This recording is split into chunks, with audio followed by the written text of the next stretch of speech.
junho 21. Segundo Reis 1, verso 1a, 2, verso 25. Depois da morte do rei Acabe, a terra de Moabe se rebelou contra Israel.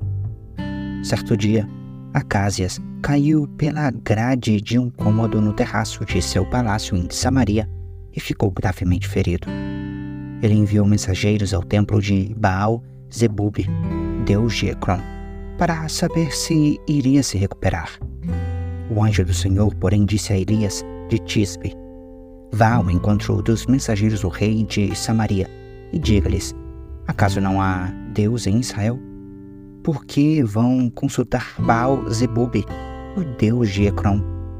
Por isso, assim diz o Senhor, você nunca mais se levantará da cama onde está. Certamente morrerá. Então Elias partiu. Quando os mensageiros voltaram ao rei, ele lhes perguntou: por que voltaram tão depressa? Eles responderam: um homem veio ao nosso encontro e nos instruiu a voltarmos ao rei e lhe darmos esta mensagem. Assim diz o Senhor: acaso não há Deus em Israel? Por que enviou seus homens para consultar Baal-Zebub, o deus de Ecrom? Por isso, nunca mais se levantará da cama onde está. Certamente morrerá. Como era o homem que lhes anunciou essa mensagem? Perguntou o rei. Eles responderam: vestia roupas feitas de pelos e usava um cinto de couro. Era Elias de Tisbe, exclamou o rei. Em seguida, enviou um capitão de seu exército com 50 soldados para prender Elias. Eles o encontraram sentado no alto de um monte. O capitão lhe disse: homem de Deus, o rei ordena que você desça conosco. Elias respondeu ao capitão: se sou homem de Deus, que desça fogo do céu e destrua você e seus 50 soldados. Então desceu fogo do céu e matou todos eles. O rei enviou outro capitão com 50 soldados. O capitão disse a Elias: homem de Deus, o rei ordena que você desça imediatamente. Elias, porém, respondeu: se sou homem de Deus, que desça fogo do céu e destrua você e seus 50 soldados. Novamente, desceu fogo do céu e matou todos eles. Pela terceira vez, o rei enviou um capitão com 50 soldados. Esse capitão, porém, subiu o monte todo, ajoelhou-se diante de Elias e implorou: ó homem de Deus, por favor, poupe minha vida e a vida destes seus 50 servos. Sabemos que desceu fogo do céu e destruiu os outros 2 capitães e seus grupos de soldados. Mas agora peço que poupe minha vida. Então o anjo do Senhor disse a Elias: desça com ele e não tenha medo. Assim, Elias se levantou, desceu e foi falar com o rei. Elias disse ao rei: assim diz o Senhor, por que enviou um mensageiro para consultar Baal-Zebub, o deus de Ecrom? Acaso não há Deus em Israel? Por isso, você nunca mais se levantará da cama onde está. Certamente morrerá. Então, Acázias morreu conforme o Senhor havia anunciado por meio de Elias. Acázias não tinha nenhum filho para reinar em seu lugar, de modo que seu irmão Jorão foi seu sucessor. Isso aconteceu no 2º ano do reinado de Jeorão, filho de Josafá, rei de Judá. Os demais acontecimentos do reinado de Acázias e tudo o que ele fez estão registrados no livro da história dos reis de Israel. Quando o Senhor estava para levar Elias ao céu num redemoinho, Elias e Eliseu partiram de Gilgal. No caminho, Elias disse a Eliseu: fica aqui, pois o Senhor me mandou ir a Betel. Eliseu, porém, respondeu: tão certo como vive o Senhor e tão certo como a sua própria vida, não o deixarei. E desceram juntos a Betel. O grupo de profetas de Betel foi ao encontro de Eliseu e lhe perguntou: Você sabe que o Senhor levará seu mestre hoje? Sim, eu sei, respondeu Eliseu. Mas não falem sobre isso. Então Elias disse a Eliseu: Fica aqui, pois o Senhor me mandou ir a Jericó. Mas Eliseu respondeu novamente: Tão certo como vive o Senhor, e tão certo como a sua própria vida, não o deixarei. E foram juntos a Jericó. O grupo de profetas de Jericó foi ao encontro de Eliseu e lhe perguntou: Você sabe que o Senhor levará seu mestre hoje? Sim, eu sei, respondeu Eliseu. Mas não falem sobre isso. Então Elias disse a Eliseu: Fica aqui, pois o Senhor me mandou ir ao rio Jordão. Mais uma vez, porém, Eliseu respondeu: Tão certo como vive o Senhor, e tão certo como a sua própria vida, não o deixarei. E seguiram juntos pelo caminho. 50 homens do grupo de profetas também foram e observaram de longe quando Elias e Eliseu pararam junto ao rio Jordão. Elias dobrou o seu manto e bateu com ele nas águas. O rio se abriu e os dois atravessaram em terra seca. Quando chegaram à outra margem, Elias disse a Eliseu: Diga-me, o que posso fazer por você antes de ser levado embora? Elias respondeu: Peço-lhe que eu receba uma porção dobrada do Espírito e me torne seu sucessor. Elias respondeu: O que você pediu é uma tarefa difícil, mas se me ver aqui quando eu for separado de você, receberá o que pediu. Caso contrário, não será atendido. De repente, enquanto caminhavam e conversavam, surgiu uma carruagem de fogo, puxada por cavalos de fogo. Passou entre os dois e os separou. E Elias foi levado para o céu num redemoinho. Eliseu viu isso e gritou: meu pai, você era como os carros de guerra de Israel e seus cavaleiros. E quando ele sumiu de vista, Eliseu rasgou as roupas ao meio. Em seguida, pegou o manto de Elias, que tinha caído, e voltou à margem do Jordão. Bateu nas águas com o manto e gritou: Onde está o Senhor, o Deus de Elias? Então o rio se dividiu, e Eliseu o atravessou. Quando os membros do grupo de profetas de Jericó viram o que havia acontecido, exclamaram: O espírito de Elias repousa sobre Eliseu. Então foram encontrar-se com Eliseu e se curvaram com o rosto no chão diante dele. Disseram: Nós, seus servos, temos 50 homens corajosos que podem procurar seu mestre no deserto.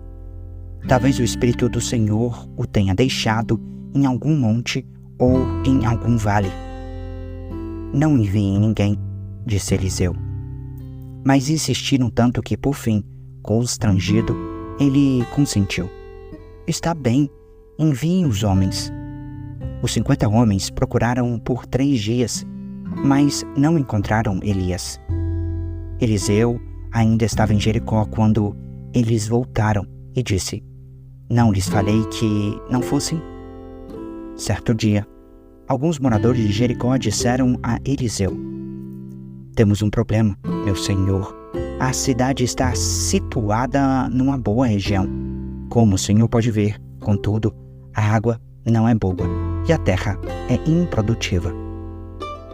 Eliseu disse: Tragam-me uma tigela nova cheia de sal. E fizeram o que ele pediu.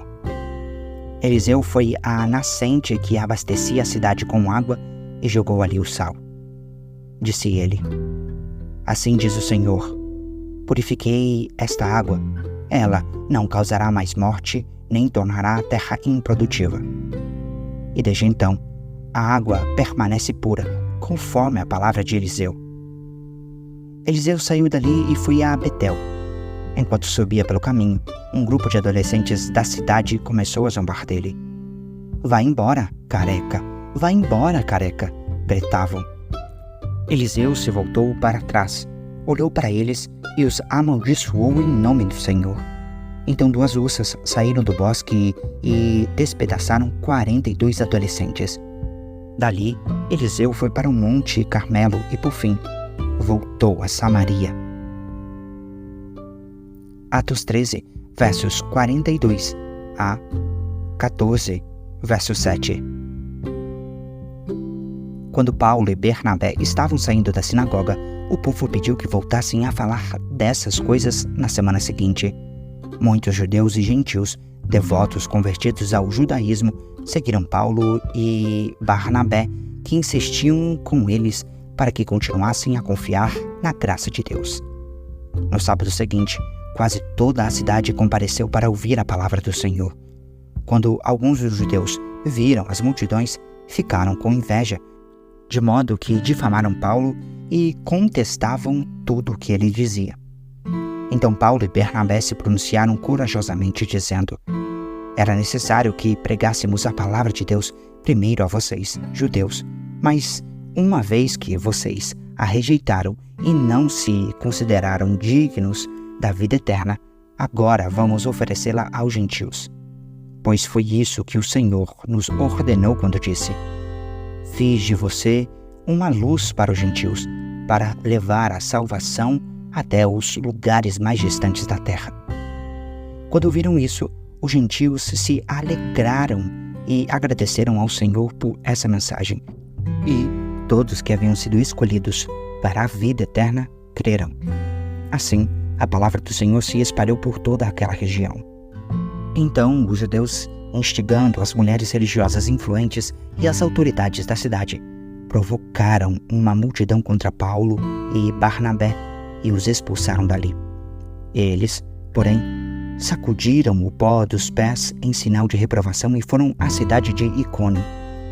E os discípulos estavam cheios de alegria e do Espírito Santo. Em Icônio, Paulo e Barnabé também foram à sinagoga judaica e falaram de tal modo que muitos creram, tanto judeus como gentios. Alguns dos judeus que não creram, porém, incitaram os gentios e envenenaram a mente deles contra Paulo e Barnabé. Ainda assim, os apóstolos passaram bastante tempo ali, falando corajosamente da graça do Senhor, que confirmava a mensagem deles, concedendo-lhes poder para realizar sinais e maravilhas. Com isso, o povo da cidade ficou dividido. Alguns tomaram partido dos judeus e outros dos apóstolos. Então, um grupo de gentios, judeus e seus líderes resolveu atacá-los e apedrejá-los. Quando os apóstolos souberam disso, fugiram para a região da Licaônia, para as cidades de Listra e Derbe e seus arredores, e ali anunciaram as boas novas. Salmo 139, versos 1 a 24. Ao regente do coral, Salmo de Davi. Ó Senhor, Tu examinas meu coração e conheces tudo a meu respeito. Sabes quando me sento e quando me levanto. Mesmo de longe, conheces meus pensamentos. Tu me vês quando viajo e quando descanso. Sabes tudo o que faço. Antes mesmo de eu falar, Senhor, sabes o que vou dizer.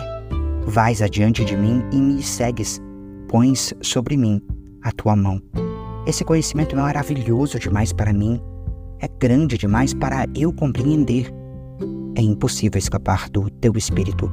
Não há como fugir da tua presença. Se subo aos céus, lá estás. Se desço ao mundo dos mortos, lá estás também. Se eu tomar as asas do amanhecer, se habitar do outro lado do oceano, mesmo ali tua mão me guiará e tua força me sustentará. Eu poderia pedir à escuridão que me escondesse e à luz ao meu redor que se tornasse noite.